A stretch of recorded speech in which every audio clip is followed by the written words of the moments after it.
అందరికీ నమస్కారములు. మేము పూర్వం చదువుకున్నప్పుడు తోటి విద్యార్థులు ఇక్కడ అందరూ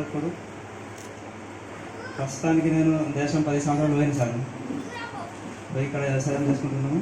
నాకు 2 బిడ్డలు, పెద్ద బిడ్డ మ్యారేజ్ అయింది, చిన్న బిడ్డ ప్రస్తుతానికి సెకండ్ ఇయర్ అయింది, టైలరింగ్ చేస్తుంది. మీరు చెప్పిన పద్యాలు అయితే చదువుకున్నాయి.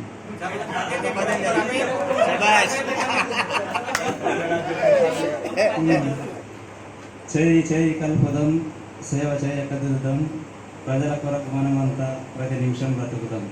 అవయవాలు ఏదైనా ఆత్మ మాత్రం ఒక్కటే, ప్రాంతం పేరేదైనా ప్రజలంతా ఒకటే.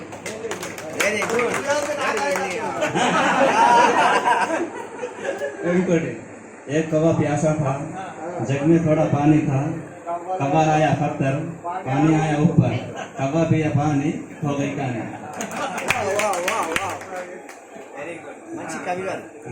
కాకి కాకి కడవల కాకి కాకి నోట్లే దీపం పెడితే దీపం కొండ పోయి అమ్మకి ఇచ్చా, అమ్మ నాకు పైసలు ఇచ్చే, పైసలు కొండ పోయి పంతులకి ఇస్తే పంతులు నాకు పద్యం చెప్తే, పద్యం కొండ పోయి మామకి ఇస్తే మామ నాకు పిల్లని ఇచ్చే. పిల్ల పేరు మళ్ళీ నా పేరు జనం కాదు.